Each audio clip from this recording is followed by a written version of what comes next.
बोलो श्री प्राणनाथ प्यारे की जय। बोलो श्री सतगुरु महाराज की जय। पन्ना धाम की जय। सर्व सुंदर साथ की जय। आप सभी सुंदर साथ जी के धाम हृदय में विराजमान शोभायमान प्राण प्रियतम प्राण वल्लभ प्राणेश्वर आपके नूरी कोमल चरणार विंद में कोटान कोट प्रणाम जी। आज 270वां दिन 270th डे श्री सिंधी मंथन, श्री सिंधी की सुगंधी आत्मा की दृष्टि में परम धाम कब निकट होता है, हृदय में बसाया जाता है, कब निकट होता है, जब परम धाम की लीलाओं में वो खोई रहती है।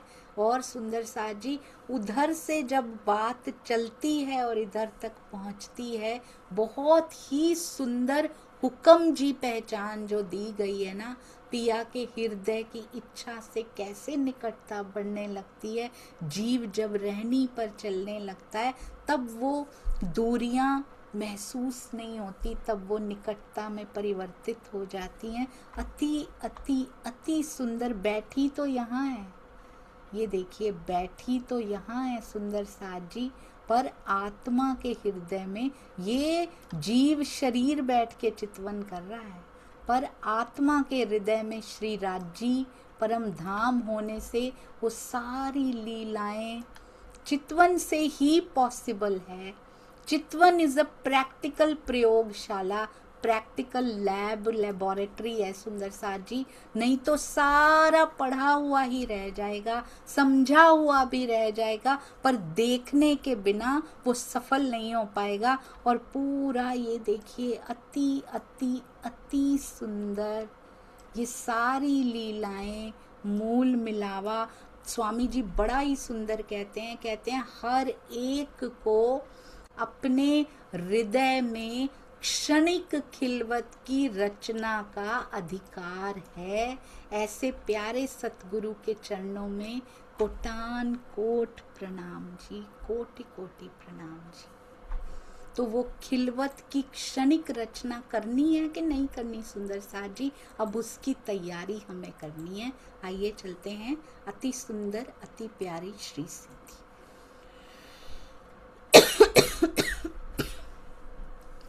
हुक्म जी पहचान प्रकरण नंबर है हमारा जी, प्रकरण है 12 और चौपाई नंबर 5। जे अरवाएं अर्स जी से सब हक जी आमर। हम परम धाम की जो आत्माएं हैं ना, हम सब हक का आमर यानी के हक के हुक्म से हैं हम सभी। असा हुज्जत गिडी अर्स जी, हमने हुज्जत होता है दावा, हमने खेल में हुज्जत गिडी अर्स जी, अर्स की हुज्जत तो ले रखी है, परम धाम का दावा तो ले रखा है।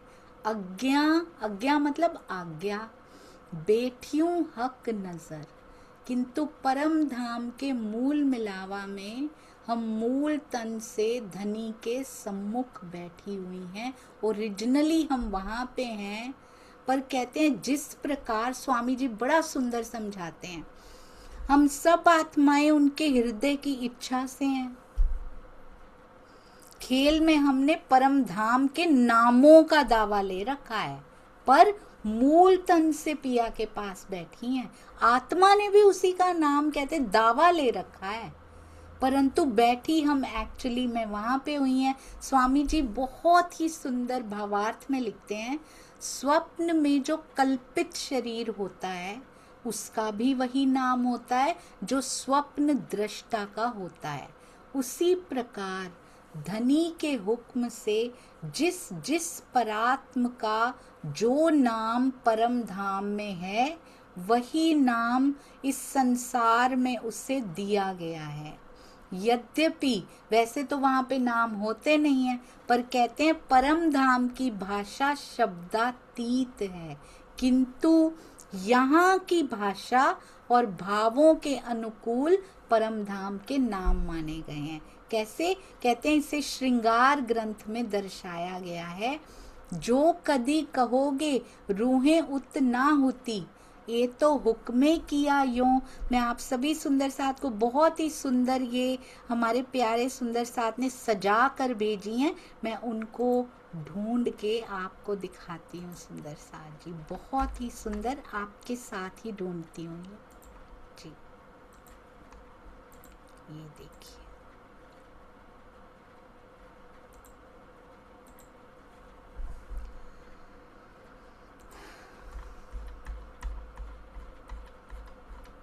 बहुत ही सुंदर सुंदर साथ जी। ये मुझे पहले ही ढूंढ के रखना चाहिए था, आज मैं रेफरेंस की चौपाई नहीं ढूंढ पाई थी, क्षमा कीजिएगा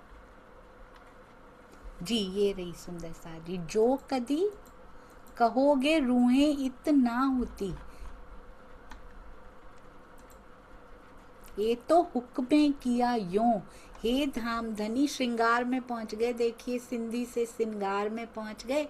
हे धाम धनी, यदि आप ऐसा कहें कि ब्रह्म सृष्टियां तो यहाँ थी ही नहीं, ये तो सब कुछ मेरे हुक्म ने ही किया है, ये तो हुक्मे किया यूं, तो नाम हमारे धर के, तो कहते हुक्म हमारी परात्म के तनों का नाम रख के यहाँ पे लीला क्यों कर रहा है भाई? हमारा भेष धारण करके हमारे ही तनों के नाम हमारे धर के हुक्म करे यो क्यों? हमारी कॉपी क्यों कर रहा है ये हुक्म यहाँ पे? अगर रूहें आई ही नहीं, अगर हम कहेंगे परम धाम में इंद्रावती, अमलावती आदि नाम यहाँ के भावों से हैं, वहाँ पर किसी भी भाषा विशेष का बंधन नहीं है। ब्रह्म सृष्टियों के यहाँ ना होने का तात्पर्य उनके मूल तन से है। सुंदर साथ जी, मूल तन तो यहाँ पे आया नहीं है, रूहें इत मूल तन आया नहीं, पर आत्म के रूप में आ गए, यानी के प्रतिबिंब स्वरूपा बनकर आए। जागृत का प्रतिबिंब जागृत, फरामोश का प्रतिबिंब फरामोश, इस प्रकार से आए। और ये सब कुछ धनी के हृदय की इच्छा से आया, और रूहें फरामोश, तो उनके हृदय में जो इच्छा उपजाई उससे प्रतिबिंब भी आगे फरामोश, परंतु ऐसी कारीगरी की कि यहाँ पर जो प्रतिबिंब है वो जागृत हो सकता है और बिंब वहां पे फरामोश का फरामोश, क्योंकि उन पे पौधे भेले जागसी भेले का सिद्धांत लागू होता है। यहाँ आत्माओं पर वो लागू नहीं होता है। यहाँ पर जो जो जीव, हर आत्मा जीव के ऊपर निर्भर करती है। जो जो जीव यहाँ पर कसनी करता चला जाएगा, उनकी आत्मा जागृत होती चली जाएगी। इसमें पॉइंट क्या है? कहते हैं अगर ब्रह्म सृष्टियां यहाँ आई ही नहीं तो हमारा नाम लेके बैठा कौन हुआ है यहाँ पे? इंद्रावती कौन कहला रहा है? क्या खाली हुक्म ही इंद्रावती बन गया है? सुंदर साथ जी, हुक्म है क्या? हमारे धनी के, हमारे पिया के हृदय की इच्छा, और साथ ही हम आत्मा जो परात्म के प्रतिबिंब हैं उनको हुक्म के तन कहकर भी पुकारा जाता है। तो हम आई तो हैं पर प्रतिबिंब के रूप में आई हैं, क्योंकि कंकरी भी उड़ा देती है ना। यहाँ तक कि सुंदर साथ जी, आत्म को भी कितना छुपा छुपा के पर्दों में रखा गया है।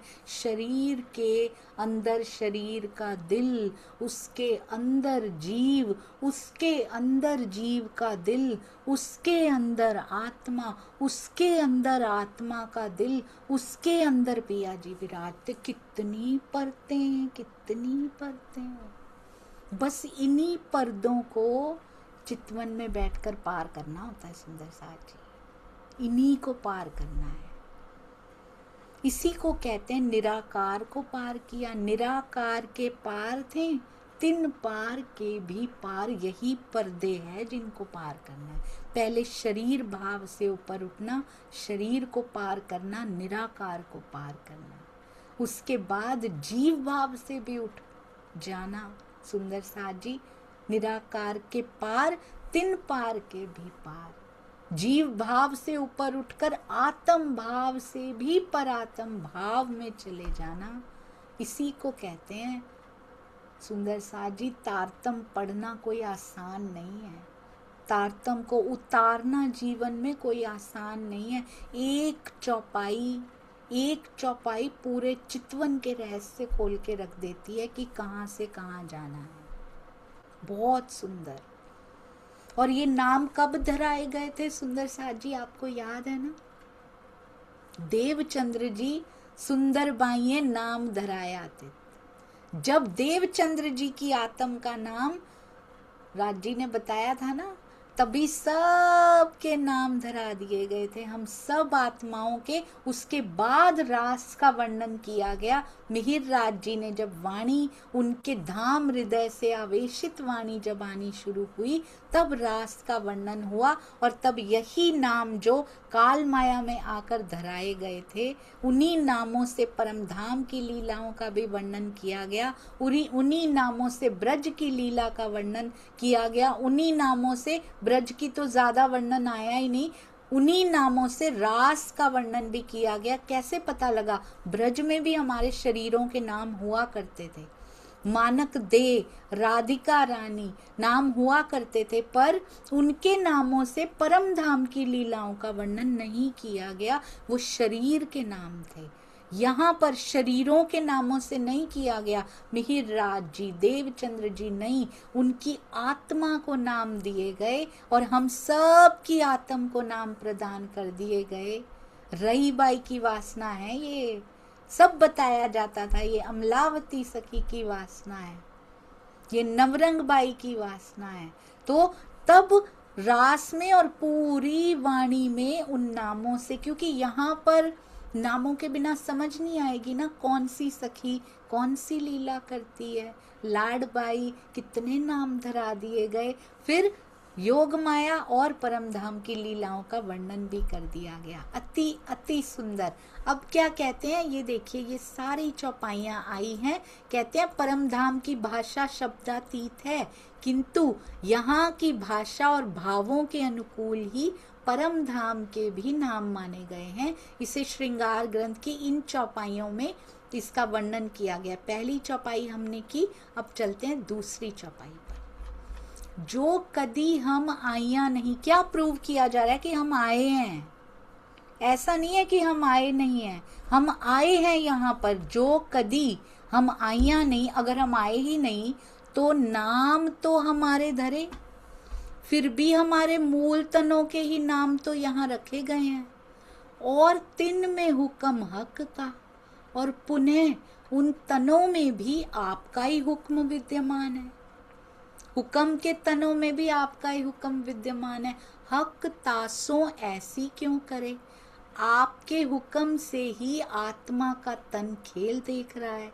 ऐसी स्थिति में आप हमारे तनों पे, बड़ा ही सुंदर प्रश्न है ये सुंदर साथ जी। कहते फिर तो सारा कुछ हुक्म ही कर रहा है, तो फिर हमारे पे तो दोष आएगा ही नहीं कोई। आप हमारे तनों पे दाग क्यों लगने दे रहे हैं? यहाँ पे हम तो आया ही नहीं ना। अगर हम आया ही नहीं तो दाग हमें कैसे लगेगा?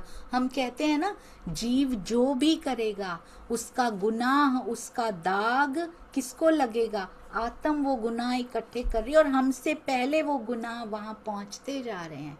तो कहते हैं फिर तो हम कहेंगे आपके हुक्म ने किया है सारा कुछ, तो दाग भी उसी को लग जाएगा।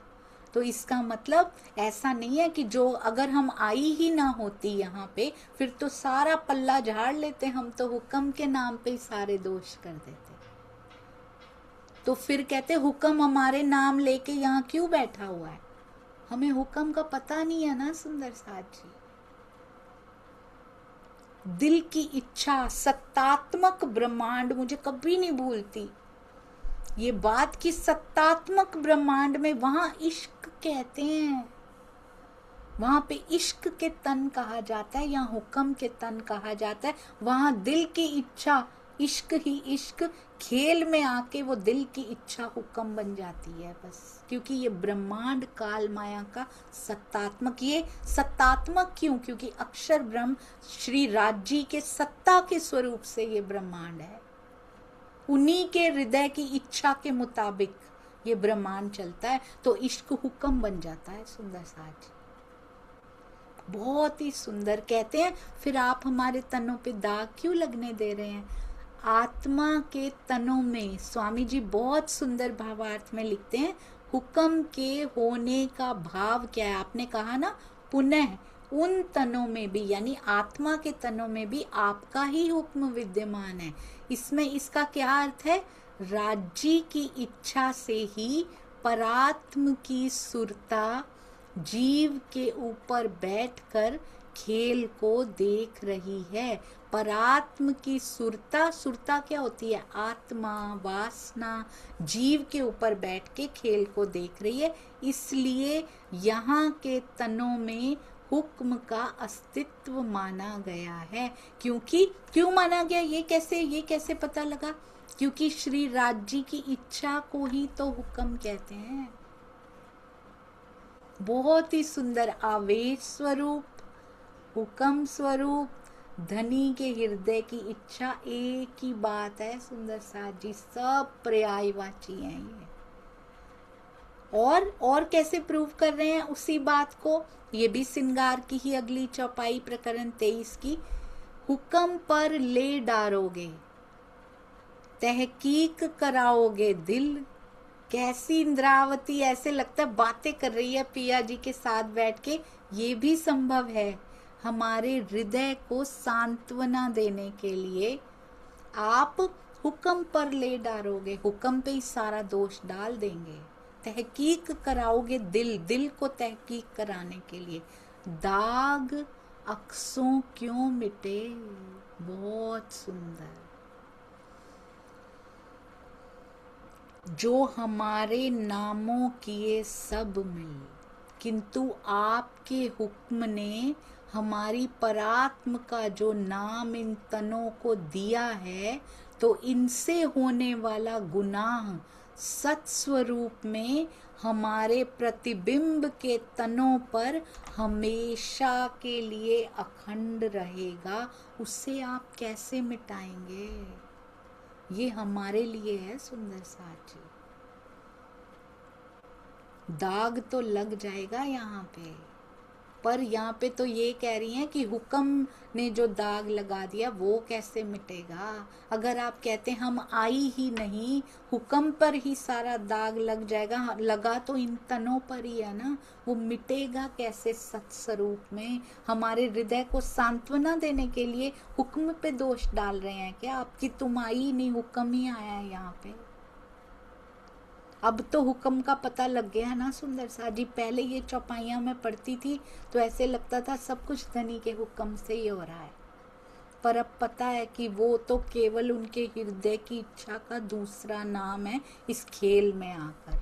आवेश स्वरूप हमारी आत्मा का नाम है। कोई अमलावती बाई, कोई नवरंग बाई, राजी का क्या नाम है यहाँ पे? श्री राज तो वहां भी कहते हैं, यहाँ के भावों से ही कहते हैं। उनका क्या नाम है? आवेश स्वरूप। उनको क्या कहते हैं? हृदय की इच्छा।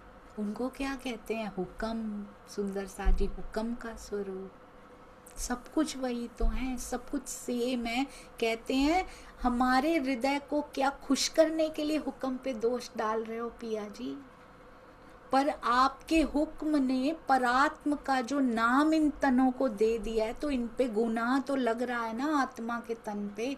कैसा गुनाह? आत्मा तो दृष्टा है ना सुंदर साथ जी, कैसा गुनाह लग रहा है इसके ऊपर? जीव का गुनाह आत्म को लग रहा है, क्योंकि उससे लगी बैठी है। स्वामी जी ने बहुत सुंदर बताया था ना, अगर गलत संगति में हम बैठते हैं, अगर किसी शराबी के साथ शराब खाने में भी जाके बैठ गए, चाहे आपने पी नहीं, आप देख ही रहे हो, बदनाम तो आप भी हो जाओगे। पुलिस पकड़ने आएगी, साथ में ही पकड़ के ले जाएगी, क्योंकि आप पास में बैठे थे।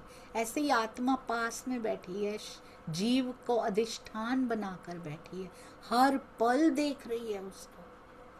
तो ये जीव का सही जगह पे बैठना कितना जरूरी है, ये बता दिया सुंदर सा जी। सत्स्वरूप में भी प्रतिबिंब के तनों पे हमेशा अखंड रहेगा ये दाग।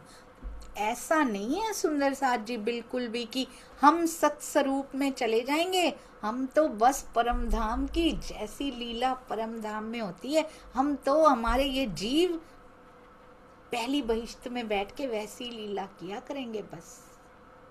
ये दाग भी साथ जाएंगे उनके, वो दाग वाली लीला कहाँ पे करेंगे, वो पश्चाताप की अग्नि में जल के भी जाएंगे आगे सुंदर साथ जी।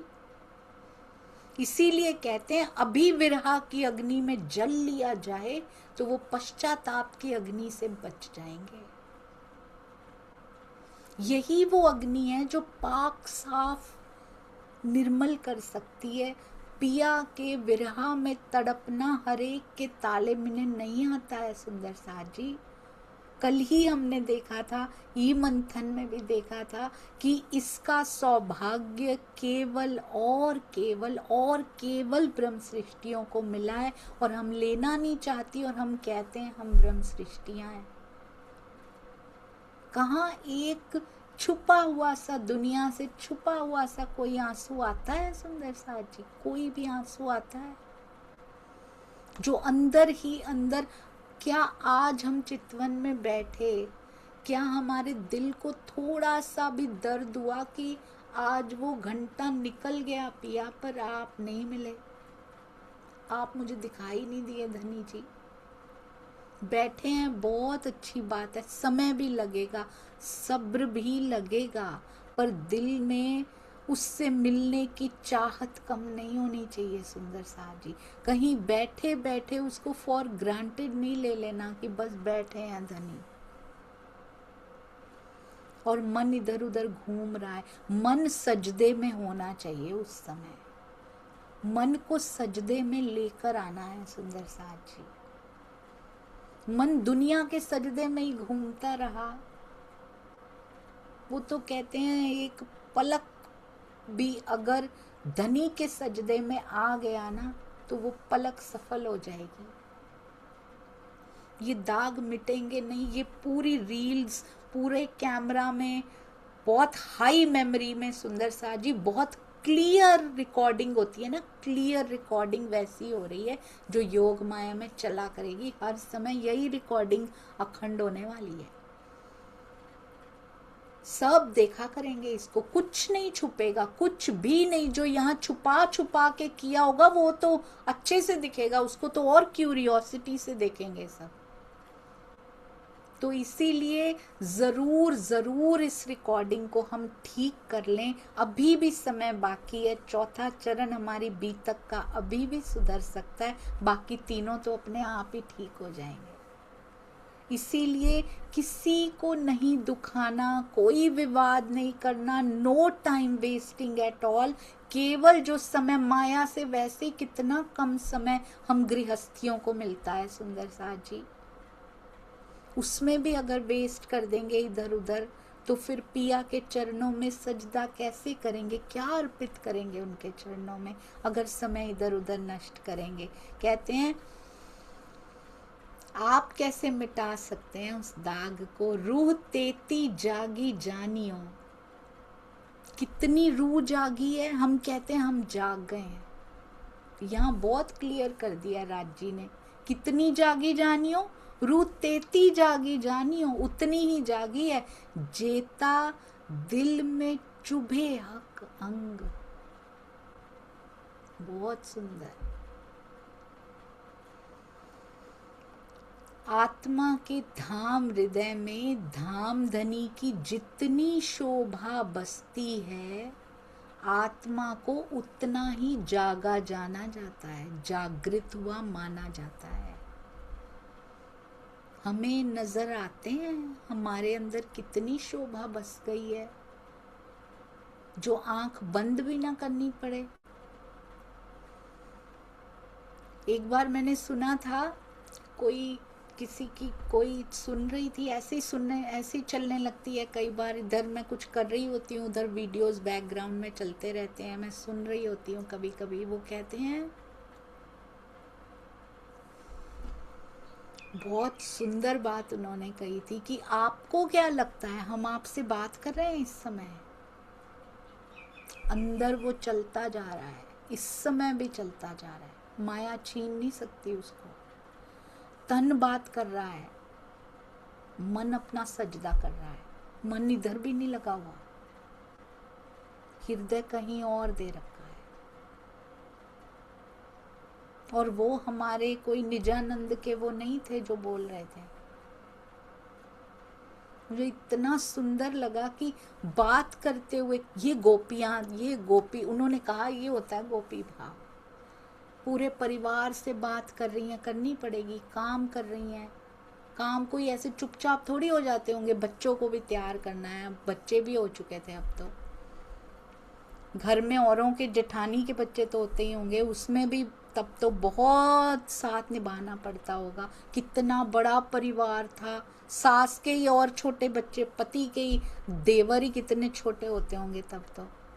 देवर या फिर नंदें कितनी छोटी होती होंगी, छोटी गोपियां भी तो होती हैं, उनसे भी बात करनी पड़ती होगी, बड़े बूढ़े भी होते होंगे। पर वो बात में भी वहां प्रेजेंट नहीं रहती थी। हम प्रेजेंट वृंदावन में रहती थी। वो एक प्रहर 7 प्रहर पे भारी पड़ जाता था। आज भी कुछ ऐसा हो कि ये जो 1 घंटा है ना, 23 आवर्स 23 घंटों पे भारी पड़ जाए। वो 1 घंटा इतना सफल हो कि हम किसी से बात भी कर रहे हैं ना, तो हम वहां ना हो, हम वहां उपस्थित ना हो, अंदर कुछ और चल रहा है। अंदर या तो विरहा चल रहा है, अगर तुम मिला नहीं है। अगर मिले हो तो फिर तो झलक चल ही रही है, फिर कोई नहीं ले सकता। इंद्रावती जी कहती हैं जागनी कार्य करना पड़ रहा है सुंदर साथ जी उनको, क्योंकि उनकी सेवा है, वो उनकी रिस्पॉन्सिबिलिटी है, वो जागनी सेवा। पर जब समय मिलता है वो आंखें मूंद लेती हैं। महाराज जी का दिल नहीं करता, कहते हैं आंखें उठाना मुझे, पलकें उठाना मुझे बोझ लगता है। हमें मूंदना बोझ क्यों लग रहा है? बस यही फर्क है हमारी और उनकी स्थिति में। हमसे मूंदी नहीं जाती, उनसे खोली नहीं जाती। जो अंग हृदय ना आइया। और स्वामी जी ने एक बार बहुत सुंदर बात कही थी, आवेश स्वरूप की लीला जिनके अंदर हो रही है, प्राणनाथ जी के अंदर हो रही है, और मेरे अंदर जो राज्य, हम सब के अंदर जो, हमारे हृदय में जो राज्य हैं, सुंदर साथ जी, हमारे अंदर आवेश स्वरूप सूक्ष्म रूप से होने का अर्थ क्या होता है? हमारे अंदर शोभा बसती है, उनके अंदर लीला होती है काल माया में, क्योंकि उनको सबको जगाना है। हमारे अंदर शोभा बसना ही प्रत्यक्ष होना है, उनके सामने प्रत्यक्ष आ जाना प्रत्यक्ष होना है। हमारे अंदर शोभा बसती है और वो उनको सामने दिखाई दिए थे, हमें अंतर्दृष्टि से देखना पड़ता है। हमें चितवन में बैठकर दिखते हैं, उनके सामने आते हैं और लीला होने लग जाती कि मैं तेरे अंदर प्रवेश कर रहा हूं, बता के आते हैं। पहले भी प्रवेश था उनका, पहले भी अंदर ही थे, पर सूक्ष्म। हमारा प्रत्यक्ष हो जाना और उनके प्रत्यक्ष हो जाने में अंतर है। हमारे अंदर चुभते हैं, शोभा बसती है, उनके अंदर से लीलाएं होती हैं। इसीलिए वो प्राणनाथ जी हैं, कोई प्राणनाथ नहीं हो सकता। जितना वो चाहते हैं उतना हिस्सा देते हैं, और जितना लीला के लिए जरूरी होता है उतना परमहंसों को देते हैं। प्राणनाथ जी कोई नहीं हो सकते सुंदर साथ जी। उनकी गरिमा उनको राज्य ने शोभा दी है, और किसी परमहंस का नाम वाणी में नहीं लिखा उन्होंने, इनका लिखा है। प्राणा जी जैसी शोभा किसी की नहीं हो सकती, पर परमहंसों को भी शोभा देनी है तो वो उतना हिस्सा देते हैं जितना उस लीला के लिए जरूरी है। जो अंग हृदय ना आया, रूह के तेती फरामोशी संग। जिस संग की शोभा कहते ना बस पाए ना आत्मा के धाम हृदय में, उतनी फरामोशी रहती है इसमें। जिस जिस अंग की आती जाए उतना उतना जागृति होती जाती है। जो जो अंग नहीं आ पाते,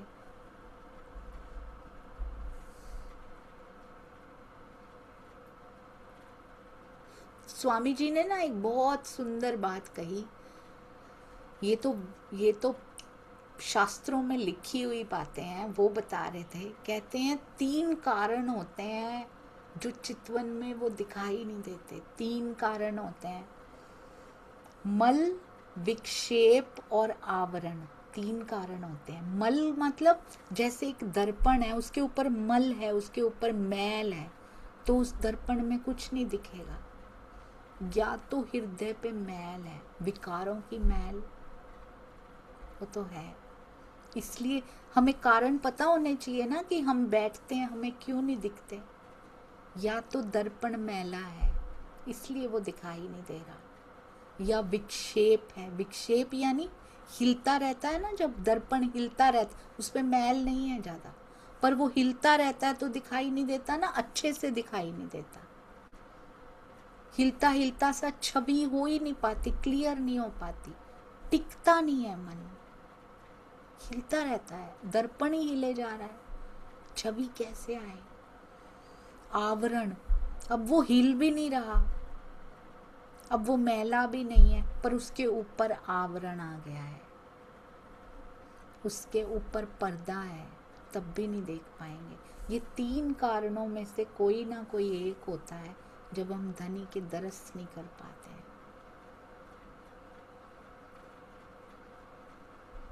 विक्षेप तक पहुंच गए हैं तो बहुत अच्छा है, लगता है कि आ रहा है पर हिल रहा है, कॉन्सेंट्रेट नहीं हो पा रहा।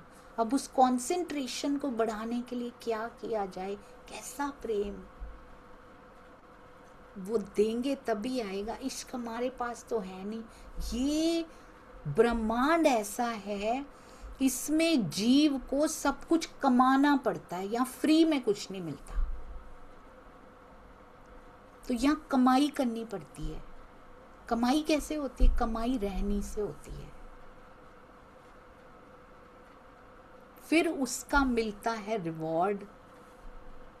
इसीलिए इस संसार में लेकर आए हैं। यहाँ इश्क कमाना पड़ता है, और वो किसी किसी के हृदय में आता है कि इश्क की कमाई करनी है। आता ही नहीं है दुनिया के हृदय में, यहाँ की कमाई निकले तो इश्क की आएगी, आती ही नहीं है। आएगी भी तो दास भाव से आएगी, अंगना भाव से तो अंगना ही कर पाई, वो किसी के दिल में नहीं आ सकता सुंदर साज। कहते हैं आत्मा का स्वरूप परात्म का प्रतिबिंब है, अक्षरातीत के नख से शिख तक की संपूर्ण शोभा का बस जाना ही पूर्ण आत्म जागृति है। तो क्या हमारी जागृति हो चुकी है? हमारी जागनी हो गई, सारे अंग बस गए राज्य के। आत्म जागृति का स्तर कैसा है? जैसे हमसे ही पूछ रहे हैं, हमसे ही तो पूछ रहे हैं। ये धाम धनी की शोभा को आत्मसात करने पर निर्भर करता है। अभी भी चितवन में बैठने को दिल नहीं करता। कहते सबसे पहला काम सुबह करना है, सबसे फर्स्ट काम ये करना है। किसी का मुख देखने से पहले पिया का मुख देखना है, कोई भी काम करने से पहले। अब तो इतना रिलैक्स कर दिया है, बैठा नहीं जाता तो कुर्सी पे बैठ जाओ, पीछे भी ले लो, तकिया ले लो, टांगे दर्द होती टांगों के नीचे भी तकिया ले लो, जैसे कंफर्टेबल हो वैसे बैठ जाइए। 1 घंटा नहीं, आधा घंटा नहीं, 15 मिनट नहीं, 5 मिनट सुंदर साथ जी, 10 मिनट, इतनी वाणी अगर थोड़ा सा भी चुभ रहा हो ना, थोड़ा सा भी चुभ रही हो, जरूर बैठेंगे हम, कभी दूर नहीं रहेंगे।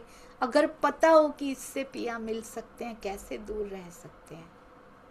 रूह के 33 फरामोशी संग, अगर अंग हृदय ना आईया, कोई जागनी नहीं हुई है।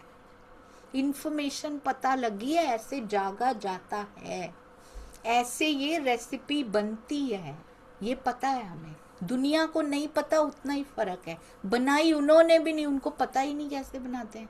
हमें पता है पर बनाई हमने भी नहीं, खाई हमने भी नहीं। खाई उन्होंने भी नहीं बनाई, हमने भी नहीं बनाई। पता होने वाले को तो ज्यादा दुख होगा। मुझे तो पता था, मुझे तो वैल्यू पता था। वो याद है ना, जिसको वैल्यू पता था वो रोता है कि मेरे हाथ से निकल गया। तो ये आत्म जागृति का स्तर याद दिला रहे हैं, हमारा क्या स्तर है। कितनी शोभा आत्मसात हुई। आत्मसात शब्द तो बहुत बार प्रयोग कर लेते हैं हम। आत्मसात, आत्मा के अंदर उतर गई। मैं खुद बोलती थी वांग में क्लेवर है, मुझे कुछ नहीं पता था, कुछ उसके मीनिंग्स भी नहीं पता थे। डीप मीनिंग्स तो छोड़ ही दीजिए। मुझे ऐसा लगता है सुंदर साथ जी, हम कहते हैं शरीयत की बंदगी लोग करते हैं। मुझे ऐसा लगता है अपने जीवन को देखकर, आप तो बहुत प्रबुद्ध सुंदर साथ जी हैं, इसी वाणी को मैंने तो शुरू से, हमारे घर में वाणी होती थी, वाणी को ही शरीयत के रूप में भी हम पूज सकते हैं, तरीकत में भी पूज सकते हैं, हकीकत में भी और मारिफत में। इसी वाणी, अपनी वाणी को जब हम इनकी आरती करके दुनिया की मांगे मांग रहे होते हैं, दिल में वही होता है। ऊपर से ये कह रहे होते हैं जो जानो त्यों रखो, जैसे जानो वैसे रखो, पर ये मांग पूरी कर दो। तो वो शरीयत की बंदगी राजी की कर रहे हैं हम लोगों को कहते हैं कि वो उनको पूजते हैं, तो पेड़ पत्थर, आग पत्थर पूजते हैं, तो शरीयत की बंदगी होती है? ये नहीं होती है। राजी से सब कुछ ये मांगते ही रहना, ये कौन सी बंदगी होती, किसके अंतर्गत आती है सुंदर साथ जी? ये केवल एक परंपरा के लिए मैं करती थी, क्योंकि ना ऐसे ही करती थी, केवल एक माथा टेक लेना, केवल ये कर लेना डर के मारे कई बार, या फिर एक रिचुअल है, हमारे पेरेंट्स ने किया हमने भी करना है। ये कौन सी बंदगी के अंतर्गत आता है? करनी चाहिए, इससे शुरू होता है। हम भी शरीयत से शुरू करते हैं। प्रॉब्लम तब होती है, स्टार्ट विद शरीयत सुंदर साथ जी, एटलीस्ट स्टार्ट विद शरीयत। शुरू तो किया, बहुत खुशी की बात है। कहते एक बच्चा स्कूल में आता है ना, वो ऐसे आड़ी टेढ़ी सी लकीरें भी खींच देता है, टीचर बड़ी खुश होती, पेंसिल तो पकड़नी आई इसको, शाबाश देती है उसको।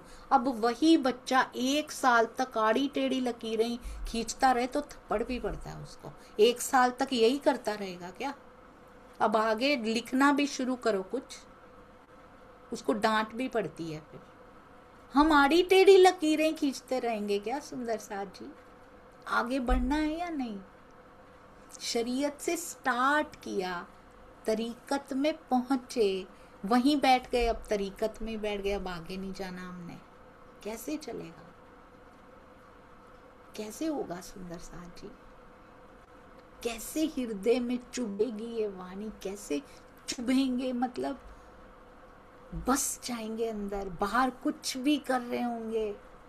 कितना सुंदर ये खेल था ब्रज में भी। बाहर सबसे बात कर रहे हैं, रोम में से तेरी सुगंध आ रही है, रोम में से आपकी आवाज आ रही है, हृदय कृष्ण कृष्ण श्याम श्याम पुकारता जा रहा है। दिल तो उधर लगा हुआ है सारा, बाहर से बातें कर रही हैं, आंखों में दिखाई दे रहा है कि इसका ध्यान इधर नहीं है। होता है ना कभी कभी ध्यान कहीं और होता है, ध्यान किसी और की तरफ है, पर कर रहे हैं, अपना काम कर रहे हैं, बस वैसा होना चाहिए। दिल देना उसको कहते हैं। कोई वस्तु नहीं है पकड़ा दी, इधरों पुटना ते उधर लाना, बस इतनी सी बात है। पर आसान भी नहीं है, पर मुश्किल भी नहीं है, होता भी नहीं है, पर हो भी जाता है। किससे? ब्रह्म सृष्टि से। पर हम कहते तो हैं ब्रह्म सृष्टि, होता तो नहीं है। जब तक जीव मेहनत नहीं करेगा तब तक नहीं होगा। क्या हम गोपियां, हम ब्रह्म सृष्टियां एक दूसरे के प्रति नफरतों से भरी होती थी? इसीलिए सुंदर साथ जी प्यार मिलता था उनका। हमने अपने व्यवहारों को नोटिस किया है कभी? हम कभी गोपियां निंदा करती थी एक दूसरे की, या फिर किसी और की निंदा करने का समय होता था हमारे पास? नहीं होता था। क्या हम दिल दुखाती थी कि हाय तूने ऐसी लीला कर ली, मैं रह गई, मैं आज ऐसे हो गया, तुमने बताया कि नहीं? कोई शिकायत नहीं, बस जाना है। और वहां जितने पल मुझे मिले हैं, मुझे वो समाने हैं। कोई शिकायत नहीं, कोई निंदा नहीं, कोई विवाद नहीं। कोई कहता था मैं कृष्ण कहती हूँ, तू श्याम क्यों कहती है, तू भी यही कहा कर। नहीं कहते थे। कोई कुछ कहती ही नहीं थी, उसको देखती ही रहती थी बैठ के। कोई किसी की निंदा करता था, तुम ऐसे क्यों रिझाती हो भाई, तुम उठती क्यों नहीं, तुम ऐसे क्यों नहीं करती है, ये ठीक मेथड नहीं है। हर कोई रिझा रहा है, निंदा है ही नहीं, ये ब्रज है। आओ ब्रज भूमि बनाए अपने हृदय को, जहां कोई निंदा ना होती हो। कहते हैं कोई पराया भी, कोई भी उनसे मिलता है तो उन्हीं का होके रह जाता है। सारा दिन, पूरा दिन ब्रज में कृष्ण जी की बात हुआ करती है, वाणी नहीं है, पर फिर भी इतना प्रेम है। आज वाणी से सब कुछ हमें कैसे पता ब्रज की बातों का? वाणी ने बताया। हमें कैसे पता रास की बातों का? वाणी के थ्रू धनी ने बताया। हमें कैसे पता जागनी रास क्या होती है? जाग कर अगर रास खेल ली, आधी निद्रा में थे, जागनी रास वो होती है, जाग कर खेल लेना, पूर्ण पहचान करके, आधी नहीं, पूर्ण पहचान करके खेलना। फिर क्या खेल होगा ये सुंदर साथ जी, बहुत सुंदर खेल, अति अति सुंदर ये खेल होगा। एक ना आपको पता है, सहजोबाई नाम की एक संत हुई है कोई, वो क्या कहती हैं, इस स्थिति के बारे में दुनिया ने इतना कुछ लिख दिया। कभी कभी बहुत हैरानी होती है सुंदर साथ जी कि दुनिया इतना कुछ लिख कैसे सकती है। बहुत ही सुंदर उनके पद्य, उनके गद्य इतने सुंदर सुंदर आते हैं। कहती हैं, प्रेम दीवाने जो भय प्रीतम के रंग माहे। मुझे ऐसे लगता है चौपाइयों का अनुवाद किया गया हो हमारी। प्रेम दीवाने जो भय प्रीतम के रंग माहे, सहजो सुध बुध सब गई, तन की सुधि नाहे। ये श्री कृष्ण जी को चाहने वाले हैं। ऐसे कहते प्रीतम के रंग माहे दीवाने हो जाओ कि तन की सुध-बुध ही नहीं है कि इसको क्या लग रहा है, यहाँ गर्मी है कि शीत है कि दुख है कि सुख है कि क्या है, क्योंकि अंदर उसका रंग रंग रंग से रंग चुका है मेरा जीव। इसको कुछ पता नहीं लगता। हमने मिहिर राज जी के जीवन में देखा है, ये उस जीव को ऐसे जीते हुए देखा है।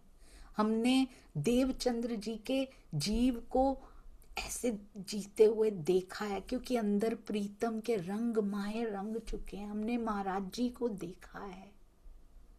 अब हमारी बारी है सुंदर साथ जी, हम अपने सतगुरु को देख रहे हैं अभी, अब हमारी भी बारी है।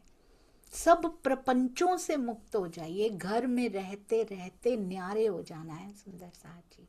छोड़ना नहीं है घर, भीतर से छोड़ना है, बाहर से छोड़ने का आदेश नहीं है, भीतर से छोड़ने का आदेश है। बोलो श्री प्राणनाथ प्यारे की जय, बोलो श्री सतगुरु महाराज की जय, पन्ना धाम की जय, सर्व सुंदर साथ की जय। प्रणाम जी सुंदर साथ जी, कोटान कोट प्रणाम जी।